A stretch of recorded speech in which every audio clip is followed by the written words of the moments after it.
Just slide with me, just slide with me, just slide with me. You're Did you recording. press? Stop embarrassing yourself underneath the shed. Chris is a terrible person. I haven't left the shed. He's a wonderful person. Don't embarrass me. Hi, I'm Wendy Yi, and I hope that you are having a fabulous winter spectacular so far.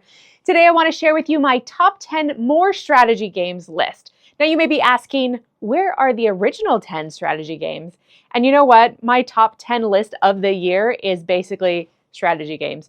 So I decided that I wanted to add 10 more because this is a category of games that I just absolutely love and adore. There's so many fabulous ones on my top 10 list, and then there's even more that I wanted to share. So let's go ahead and get started. Put your thinking caps on, and let's begin with our first game. Starting off with Dawn of the Bronze Age. This is my number 10, and this is a game where you have the Minoan society, and we're all different clan members, and we're trying to build up our society, and of course, make our clans the best. What I really enjoy about this game is this dice placement element of it, because it's not just generic dice placement, but instead that dice placement is very interactive with the other players. So you're trying to play lower or higher numbers depending on what specific amounts and types of actions that you want in each one of the action spaces.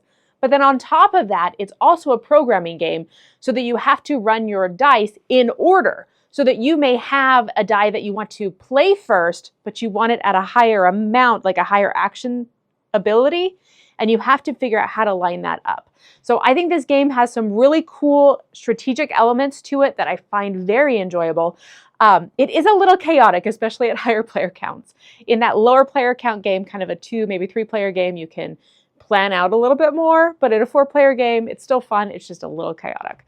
So there you go. That's Minos, Dawns of the Bronze Age, and it's a great way to start at number 10. Next up on my list is number 9, and this is Inferno. So this does take place with that interesting and quite unique theme of Dante's Inferno, and so you are following Dante down all the different steps and paths of hell, while at the same time you're guiding these spirits down so that they can get down to the correct different levels that they're trying to go to. And all of that is done while also playing a worker placement game.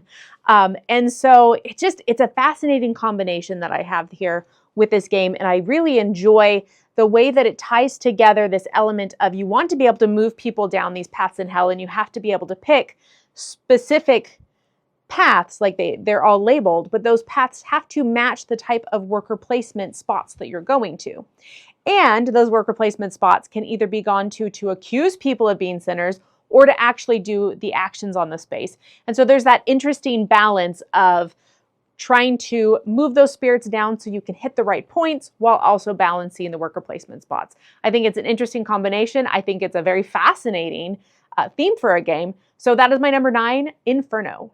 Number 8 on my list is Windmill Valley. Now, this is a game that takes place in the 19th century Netherlands during the big financial tulip bubble crisis that was going on. But in this game, I don't think you feel the crisis. Instead, you just feel like happy farming tulips. And what I really enjoy about this game is the way that you perform your actions. So you have these 2 little gears in front of you, and some have like bonus action kind of things, and the other side has like main actions. And as you turn it, that will determine which side of the wheel you're going to take, and you can level that up. So you can do some cool engine building with the wheels. There's also ways to get player powers throughout the game so that you can kind of build up not only the actions on the wheels, but also reactions that can happen when you take specific actions or when you do specific things in the game. I think that form of engine building plus that interesting gear is really fascinating. This is one of those games that I very much enjoy and is honestly shorter and simpler than I expected it to be compared to some other board and dice games. But as for a strategy game for this year, this is a great one. So check out Windmill Valley. That's my number 8. On to my number 7. Now, this is Middle Ages, which is a reprint of Majesty for the Realm. And I think that this game holds the core of what the old game was, but it changes up a little bit at the beginning of each round. So as you're actually picking the tiles that you're going to place in front of you, you get to look ahead a little bit more and think ahead a little bit more, which I appreciate. I'm happy with either way. But in this game, you are building up different parts of your your countryside, I guess. So you're like, do I want to build more fields? Do I want to build, more windmills? What do I need in my little town? What do I need there? And as you're building them up, they give you points. So you want to have a whole bunch of the same ones because they trigger more and more and more the more that you have. But at the same time, other players may be collecting more and more ways of attacking you, stealing your points, which are money, or also removing some of your tokens or your tiles from your board. So there's some interesting engine building that's going on, and you're constantly kind of working towards and against someone else where you're saying, hey, I want to protect myself, but also do I want to attack? Do I want to benefit in this? Do I want to gain points this way? And I never felt like the attacking was that mean or that intense. But instead, I think that it's just these fun little moments and these good decisions of how you want to build up your board, how you want to build your engine. So really enjoyed Middle Ages, and I enjoyed the original game as well. So that's my number 7. Check it out. Number 6 on my list is next up, and that is Creature Caravan. Now, this is a beautiful Ryan Lockett game with all of his lovely art. It's a simultaneous game, which I'm always a big plus for. But what really sings to me about this game is the way that you play the cards. So you're building this wonderful card engine that is also the actions that you're going to be placing your dice on throughout. But then on top of that, there's this really cool element of interaction where you are trying to find rare coins and deliver goods and fight off zombies, and they kind of all work the same. But when someone succeeds at a particular level, let's say of goods, then someone else or everybody else basically has one whole round to do that same thing at that same level. And when they're done, it's just gone, right? So if I'm going into zombie fighting, I'm like, okay, I'm going to fight a level 2 zombie this round. I fight it. And then I go on to the next round and I start fighting a level 3. Everybody else has that round to fight level 2. But if they can't reach that and they're not ready for it, then level 2 is closed off forever. And then suddenly I've now triggered level 3. So they have one more round after that to do level 3. So I really enjoy that interactive element to it. I haven't seen that a lot in games. And so I think that sets it apart to be a little bit more unique. The engine building's fun. The combo-licious cards are delicious. And the way that you move across the caravan board, exploring different directions and in different ways, I think it's all super fun. So there you go. Creature Caravan, what a great game. Moving on up to number 5 on my list is Wyrmspan. This is the dragon version of Wingspan, and I'm honestly very happy that it's on this list because there were some things about Wingspan that I didn't necessarily love, and so I'm so happy that they fixed all of that, and this is the game that I very much enjoy. So in Wyrmspan, you're excavating out caves and you are putting dragons in them and you're helping them grow, and you're just kind of making this reserve for dragons. And in that, you are building up these interesting and fun engines with your different dragon cards.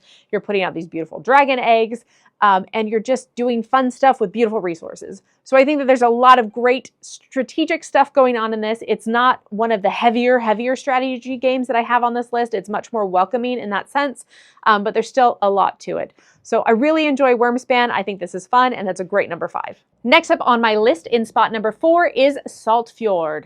Wow, did that rhyme? That was cool that that rhymed. So Saltfjord takes place in 19th century Norway, and you're a fishing village and you're trying to grow and expand.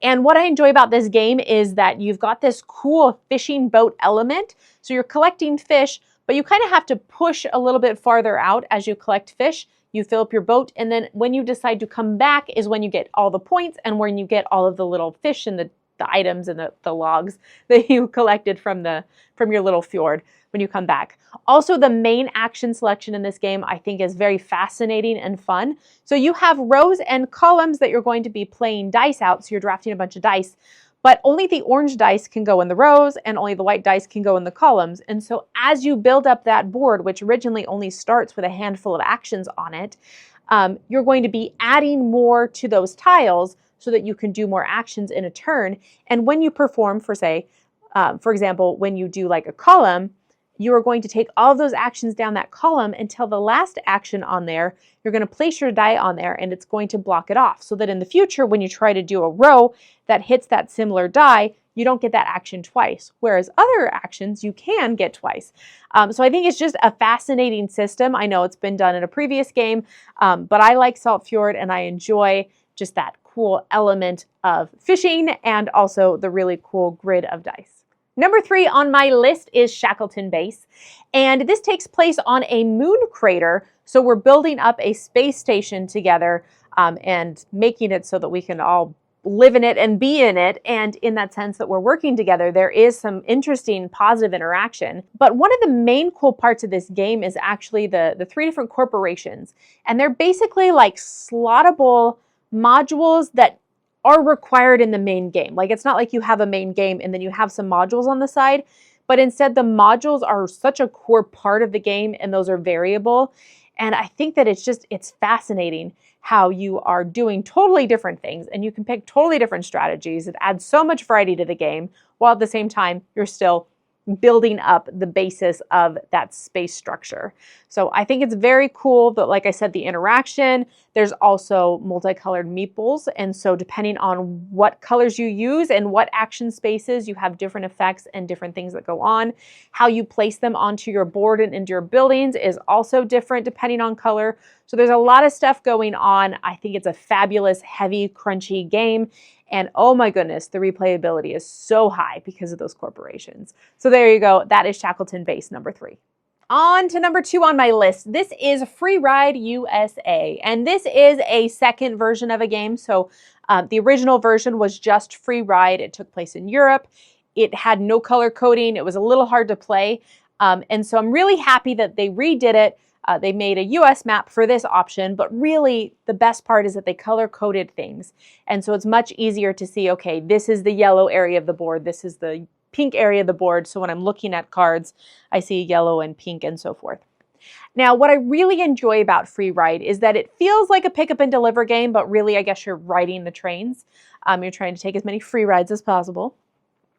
But in this, instead of just having a single route that you have to get from point A to point B, instead you have 6 different possible routes. And each one of those routes has 3 different locations, and you only have to go to 2 of them.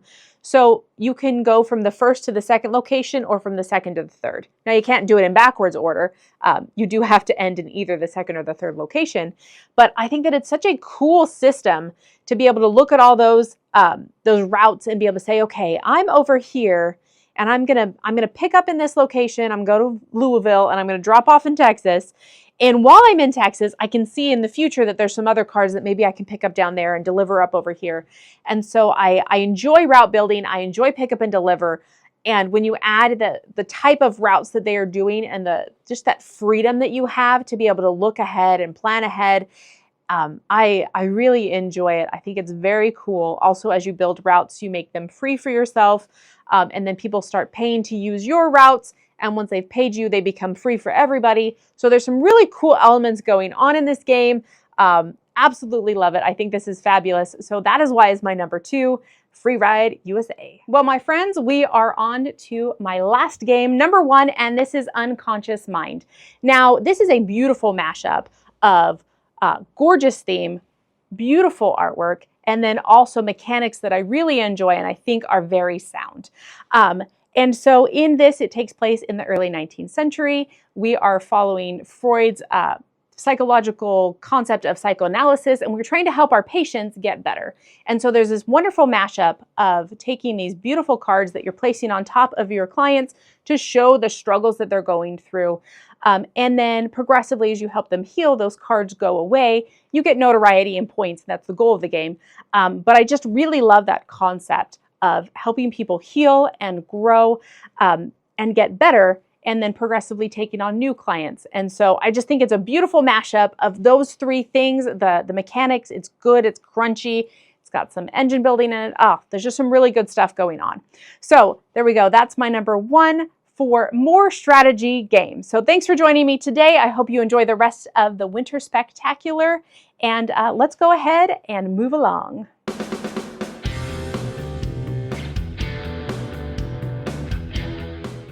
Hey folks, thanks for watching another one of our videos.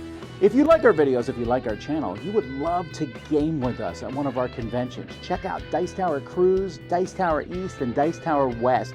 Fantastic conventions where we play games with wonderful people, a humongous library, and lots of other events and stuff. Also, don't forget to check out our channel, like and subscribe. I'm Tom Bassel.